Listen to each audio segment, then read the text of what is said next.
the solution. Only a suitable vaccine can restore the normal life.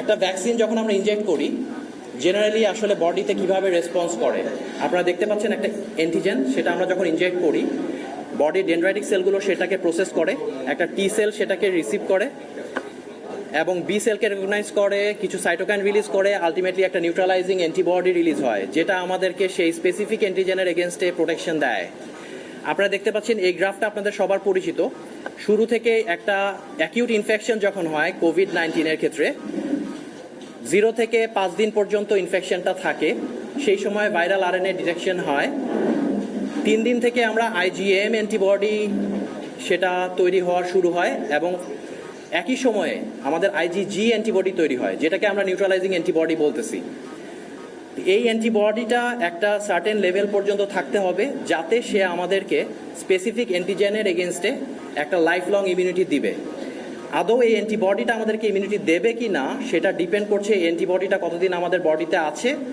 এবং কিভাবে সেটা অ্যান্টিজেনকে neutralise করছে তো এই দুইটা ব্যাপার ইম্পর্টেন্ট অ্যান্টিবডি তৈরি হচ্ছে কিনা এবং অ্যান্টিজেনকে সেটা নিউট্রালাইজ করছে কিনা দুটো ব্যাপার আমরা মাথায় রাখি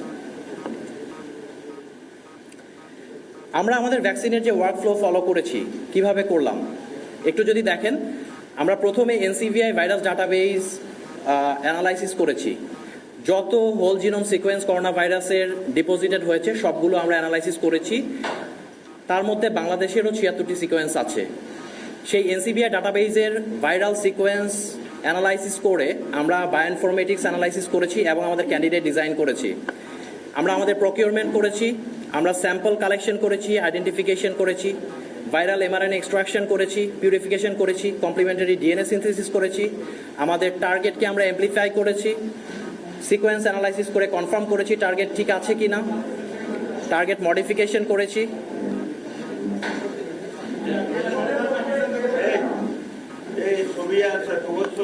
আবারও সিকোয়েন্স অ্যানালাইসিস করে কনফার্ম করেছি ফাইনালি আমরা আমাদের রিকম্বিনেন্ট ডিএনএ প্রিপারেশন করেছি যেখান থেকে আমরা আমাদের এমআরএনএ তৈরি করেছি ভ্যাকসিনের টার্গেট হিসেবে যেটা আমরা সরাসরি অ্যানিমেল মডেলে ইনজেক্ট করেছি আফটার অ্যান্টিজেন এক্সপ্রেশন অ্যানালাইসিস করে দেন ফর্মুলেশন করেছি আমরা ইমিউনাইজেশন করেছি অ্যানিমেল মডেল থেকে সেরাম কালেকশন করেছি অ্যানালাইটিক্যাল অ্যানালাইসিস করা হয়েছে এবং ফাইনালি এনসিবিআইতে আমাদের সিকোয়েন্সটি সাবমিশন হয়েছে এই পর্যন্ত আমাদের আর&ডি ইউএসের এনসিবিআইতে আমাদের সিকোয়েন্সটি সাবমিট হয়েছে এই পর্যন্ত আমাদের আর&ডির ফেজ কমপ্লিট হয় তো ওভারঅল আপনাদের সবার একটা প্রশ্ন থাকবে যে আসলে আমরা কতদিন ধরে কাজটা শুরু করেছি আমরা কাজ শুরু করেছি মার্চ মাসের 8 তারিখে যেদিন প্রথম বাংলাদেশে একজন কোভিড পেশেন্ট ডিটেক্টেড হয় তখন থেকে আমরা আমাদের ফোকাসটা কোভিডের দিকে নিয়ে এসেছি এবং একই সময়ে আমরা কাজ শুরু করেছি 3টি ব্যাপারে প্রথম আমরা কিট তৈরি করার চেষ্টা করেছি ভ্যাকসিন 3 নাম্বার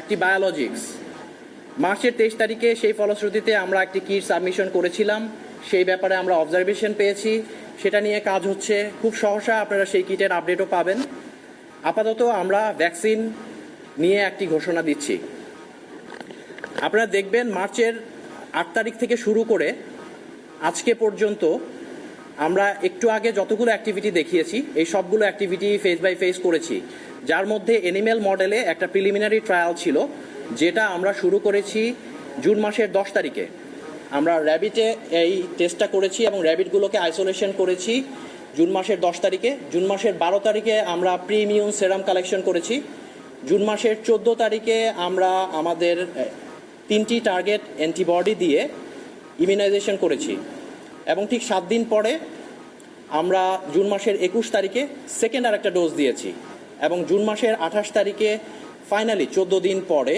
আমরা কি করেছি আমরা ব্লাড কালেকশন করে সেরাম কালেকশন করে সেপারেশন করে আমরা অ্যানালাইসিস করেছি এখন থেকে এই প্রিলিমিনারি ক্লিনিক্যাল ট্রায়ালের ডাটাটা আরও অথেন্টিকেট করার জন্য আমরা কি করব আমরা একটা রেগুলেটেড অ্যানিমেল ট্রায়াল করব যেটা মাউস এবং র্যাট মডেলে হবে ফুল রেগুলেটরি গাইডলাইন ফলো করে আমরা একটা রেগুলেটেড প্রি ক্লিনিক্যাল ট্রায়াল করব অ্যানিমেল মডেলে যেটার জন্য আমাদের 6 থেকে 8 সপ্তাহ সময় লাগবে এরপরে আমরা ক্লিনিক্যাল ট্রায়ালের অ্যাপ্রুভালের জন্য বিএমআরসির কাছে এথিক্যাল অ্যাপ্রুভাল চাইব এবং মার্কেট অথরাইজেশনের জন্য ডিজিডি এর কাছে যাব আমি বলেছিলাম যে আমরা আমাদের টার্গেটটির সিকোয়েন্স অ্যানালাইসিস করেছি, এই সেই মেশিন 3500 জেনেটিক অ্যানালাইজার, এবং আপনারা দেখতে পাচ্ছেন একটি সুন্দর ক্রোমাটোগ্রাম যেটাতে আমরা আমাদের ডিএনএ সিকোয়েন্স কনফার্ম করেছি। এনসিবিআইতে আমরা আমাদের সিকোয়েন্সটি সাবমিশন করেছি। এনসিবিআই ব্যাপারে একটু বলি। এনসিবিআই মানে হলো the National Center for Biotechnology Information, which is a part of the United States National Library of Medicine and a branch of the National Institutes of Health. So এই NCBI আমাদের টার্গেটটি already accept করেছে এবং they have published our sequence. Animal মডেলে যখন আমরা আমাদের টার্গেটগুলো ইমিউনাইজ করেছি, সেখানে অ্যান্টিবডি হলো কি না এটা একটা প্রশ্ন। কারণ আমি বলেছিলাম যে অ্যান্টিবডি, দুটো ব্যাপার ইম্পর্টেন্ট ভ্যাকসিনের ক্ষেত্রে, অ্যান্টিবডি হলো কি না, সেই অ্যান্টিবডিটা আমার অ্যান্টিজেনকে নিউট্রালাইজ করছে কি না। তো এই দুটোর জন্য আমি দুটো ডাটা প্রেজেন্ট করছি, আমাদের অ্যান্টিবডি হলো কি না। এই যে প্রথম লাইনটা দেখছেন, আমি প্রথমে বলেছি আমাদের 3টি ক্যান্ডিডেট ছিল, যেটি 3টি র্যাবিটে আমরা ইনজেক্ট করেছিলাম। তো প্রথমে এই লাইনটা হলো আমাদের রেফারেন্স লাইন, যেটা আমাদের positive control. Anti spike, corona ভাইরাসের যে স্পাইক প্রোটিন আছে তার এগেনস্টে যে হিউম্যান ইমিউনোগ্লোবুলিন, আমরা সেটা এখানে লোড করেছি। আপনারা দেখতে পাচ্ছেন 160 মলিকুলার ওয়েটের এখানে একটি ব্যান্ড দেখতে পাচ্ছেন যেটা হাইলাইট করা আছে। এটা আমাদের রেফারেন্স যে অ্যাকচুয়ালি অ্যান্টিবডিটা আসলে কোথায় একটা ব্যান্ড দিচ্ছে। তারপরের এটা মার্কার লাইন, আমরা প্রথম ক্যান্ডিডেট 1-এর জন্য এই 4টি লাইন ব্যবহার করেছি, ক্যান্ডিডেট 2-এর জন্য এই 4টি, এবং ক্যান্ডিডেট 3-এর জন্য এই 4টি লাইন ব্যবহার করেছি। তো ক্যান্ডিডেট 1-এ আপনি দেখতে পাবেন যখন আমরা র সেরাম ইমিউনাইজ করার আগে আমরা সেরাম অ্যানালাইসিস করেছি, এখানে কিন্তু এই ব্যান্ডটি নেই। আমি বলেছি যে 12 তারিখে আমরা প্রিমিউন সেরাম কালেকশন করেছি, সেই সেরামটা যখন এখানে দিয়েছি রেফারেন্সের এগেনস্টে আপনি কোনো ব্যান্ড দেখতে পাবেন না, কারণ তার অ্যান্টিবডিটি এখনও হয়নি। এরপরে আমরা যখন 14 দিন পরে আবার স্যাম্পল কালেকশন করে এখানে অ্যানালাইসিস করলাম, সেই স্যাম্পলে আপনি কিন্তু হালকা একটা ব্যান্ড দেখতে পাচ্ছেন যেটা একই মলিকুলার ওয়েটে আছে আমাদের রেফারেন্সের সাথে, আপনারা স্ক্রিনে দেখতে পাচ্ছেন। একইভাবে আমরা এই সেরাম স্যাম্পলটা একটা স্পেসিফিক অ্যান্টিজেন দিয়ে প্রিসিপিটেশন করেছি, যেটা আমরা এই লাইনে লোড করেছি, এবং এখানে আপনি দেখতে পাবেন কিছু ব্যাকগ্রাউন্ড নয়েজ কমে গিয়েছে, এবং ফাইনালি আমরা পিউরিফাইড ফর্মে আমাদের অ্যান্টিবডিটা দেখতে পাচ্ছি যেটা একই মলিকুলার লেংথে আছে।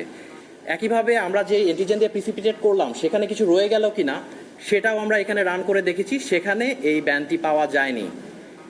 তার মানে আপনি দেখেন প্রত্যেকটি ক্যান্ডিডেটের ক্ষেত্রেই আমরা কি করেছি, আমাদের অ্যান্টিবডি কিন্তু আমরা পেয়েছি, যেটা আমরা এসডিএস পেজ অ্যানালাইসিসের মাধ্যমে প্রমাণ করতে সক্ষম হয়েছি, এবং রেফারেন্স অ্যান্টিবডির সাথে সেটা একই মলিকুলার ওয়েটে ব্যান্ড দিচ্ছে। এরপরে আমরা একটি গুরুত্বপূর্ণ অ্যানালাইসিস করেছি যে অ্যান্টিজেন এর এগেনস্টে অ্যান্টিবডি হলো, কিন্তু সেই অ্যান্টিবডি অ্যান্টিজেনের সাথে বাইন্ড করছে কি না। এটার জন্য আমরা এসপিআর বা সারফেস প্লাজমন রেজোনেন্স একটা টেকনোলজি ব্যবহার করেছি, যেটা বিয়াকোর T200 এর মাধ্যমে করতে হয়। তো এটাতে হয় কি, একটা চিপ থাকে, চিপের উপরে আমরা অ্যান্টিজেনটাকে কোট করে দিয়েছি, আর আমাদের সেরাম স্যাম্পল যেখানে আমাদের অ্যান্টিবডি আছে সেটাকে উপর দিয়ে ফ্লো করেছি। একটা লেজার দিচ্ছে, যখন অ্যান্টিবডিটা অ্যান্টিজেনের সাথে বাইন্ড করছে একটা রেজোনেন্স ইনক্রিজ হচ্ছে, বেড়ে যাচ্ছে, এবং সেজন্য একটা পিক দেখা যাচ্ছে। যখনই অ্যান্টিবডি থাকবে আমার স্যাম্পলে, অ্যান্টিজেনের সাথে সে বাইন্ড করবে, তার রেজোনেন্স বেড়ে যাবে, এবং এই রকম একটা ইন্টেন্স শার্প পিক আপনারা দেখতে পাবেন। এবার আমাদের ডাটায় দেখি আমরা কি পেয়েছি। আমি বলেছিলাম আমাদের 3টি ক্যান্ডিডেট 001, 002 এবং 003। আপনারা দেখতে পাচ্ছেন আমাদের যেটা নেগেটিভ কন্ট্রোল ছিল ইমিউনাইজেশনের আগে যে সেরামটা, সেটা বেজ লাইনে ছিল, কোনো ধরনের ইন্টেন্সিটি বা শার্প পিক আপনারা দেখতে পাবেন না। আর এই দুইটি পিকের মধ্যে একটি হলো আমাদের রেফারেন্স, যেটা আমরা পজিটিভ কন্ট্রোল হিসেবে ইউজ করেছি, আরেকটি হলো আমাদের টার্গেট ইনজেকশনের পরে যে অ্যান্টিবডি হয়েছে। আপনি দেখতে পাচ্ছেন প্রতিটি টার্গেটের জন্যই রেফারেন্স এবং আমাদের অ্যান্টিবডি একেবারেই সিমিলার পজিশনে আছে। সো আমরা কি বলতে পারি, a big milestone is achieved. Our engineered antigen and formulation is producing high affinity antibody in animal model against COVID-19 spike protein. আমরা এখন ওভারঅল এই প্রসেসের কোথায় আছি? প্রসেসটা কি? আমরা ভাইরাল এবং হোস্ট জেনোম অ্যানালাইসিস করব, সেটা ভ্যাকসিন টার্গেট ডিসাইড করব, ক্লোন করব ভ্যাকসিনের জন্য, অ্যান্টিজেন এক্সপ্রেস হচ্ছে কিনা সেটা তৈরি করব, অ্যানিম্যাল মডেলে ইনজেক্ট করব, ফাইনালি ক্লিনিক্যাল ট্রায়ালে যাব। তাহলে আমরা এখন কোথায় আছি? আমরা আছি এখন এনিমেল ট্রায়ালে প্রিলিমিনারি এনিমেল ট্রায়াল কমপ্লিট হয়েছে, একটা রেগুলেটেড এনিমেল ট্রায়াল হবে যাতে আমরা ফাইনালি হিউম্যান ট্রায়ালে যেতে পারি। তাহলে where are we in global race? Global রেসে আমরা কোথায় আছি? টোটাল এখন পর্যন্ত 140টা করোনা ভাইরাস ভ্যাকসিন বিভিন্ন প্রতিষ্ঠান ট্রায়াল করছে। তার মধ্যে ফেজ 1-এ আছে 11টি কোম্পানি, ফেজ 2-তে আছে 8টি কোম্পানি, ফেজ 3-তে আছে 3টি কোম্পানি এবং অ্যাপ্রুভাল পেয়েছে একমাত্র একটি কোম্পানি, সেটাও ফেজ 1 এবং ফেজ 2 ট্রায়ালে চাইনিজ মিলিটারির জন্য স্পেশাল পারমিশনে অ্যাপ্রুভাল পাওয়া। তাহলে আমরা কি বলতে পারি? We have a very high chance to be in the top 50 list, right? Where are we now in global race? আমরা গ্লোব বায়োটেক লিমিটেড। আপনারা আমাদের নাম অনেকেই হয়তো আজকে প্রথম শুনেছেন, কিন্তু সানোফির নাম আপনারা সবাই শুনেছেন, আপনারা নোভার্টিসের নাম শুনেছেন, আপনারা জনসন অ্যান্ড জনসনের নাম শুনেছেন, আপনারা মার্কের নাম শুনেছেন। তারা ভ্যাকসিন তৈরিতে কোথায় আছে? সানোফি কোথায় আছে? They have said they are planning phase 1 trial in the fall. Next September অক্টোবরে they are planning to do phase 1 trial. Novartis phase 1 trials are set to begin in late 2020. Johnson & Johnson, they announced in June that they would start phase 1 or 2 trials in the late July. What about Merck? They have announced in May it might develop a vaccine.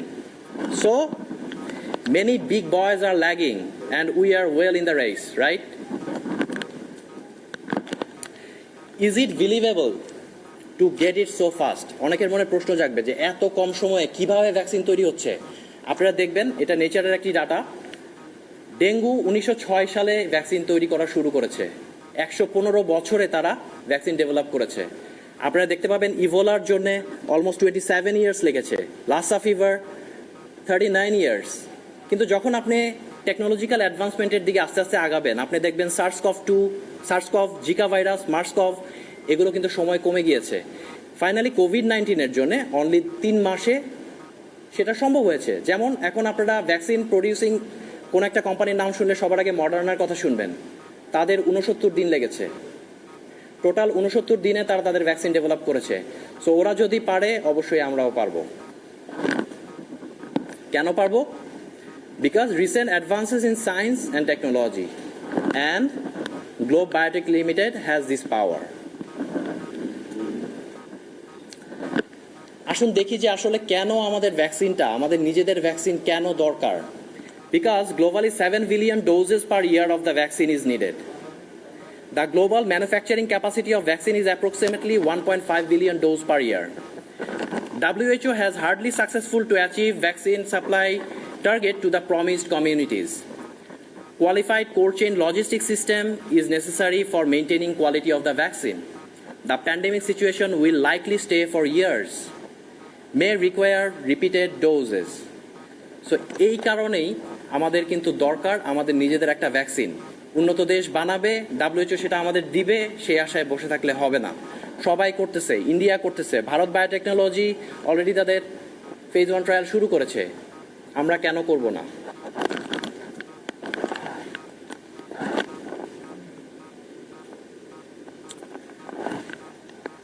Then why we should make our own vaccine? I like to emphasize that we don't want to lose any more job, we don't want to lose any more savings, we don't want to lose any more happiness, we don't want to lose any more people.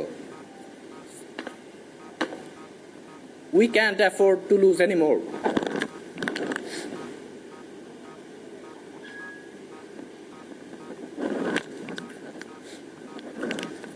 Thank you all.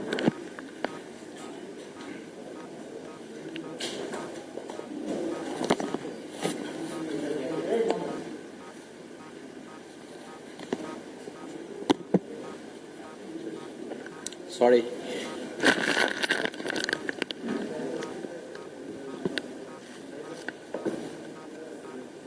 ধন্যবাদ doctor Asif Mahmud. আপনাদের আমাদের জন্য রেখেছি, আমরা প্রশ্নোত্তর পর্বে আমরা চলে যাব। তো এই পর্যায়ে তথ্যবহুল একটি প্রেজেন্টেশন দিলেন কোভিড-19 ভ্যাকসিন নিয়ে ডক্টর আসিফ মাহমুদ। এ পর্যায়ে আমরা আমাদের মাননীয় চেয়ারম্যান স্যার জনাব হারুন রশিদ স্যারের বক্তব্যের পরে আমরা চলে যাব প্রশ্নোত্তর পর্বে, সেখানে আপনারা প্রশ্ন করে আপনাদের প্রয়োজনীয় উত্তর দিতে পারবেন। তো এই পর্যায়ে আমি দেশের সর্বপ্রথম মাননীয় চেয়ারম্যান ডক্টর হারুনুর রশিদ স্যারকে তার মূল্যবান বক্তব্য দেওয়ার জন্য।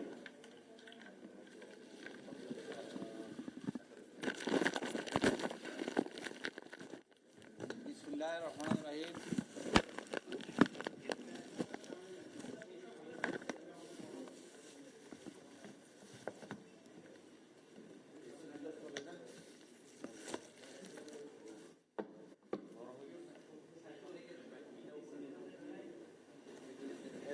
ভিতরে এসি ছাড়াই গেছে।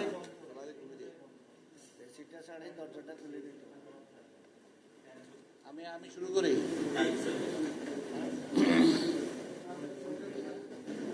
আমি তো বিসমিল্লাহির রহমানির রহিম। আমি তো সায়েন্টিস্ট না, আমি বলবো এই আমার কন্টেস্টে, বুঝছেন? তো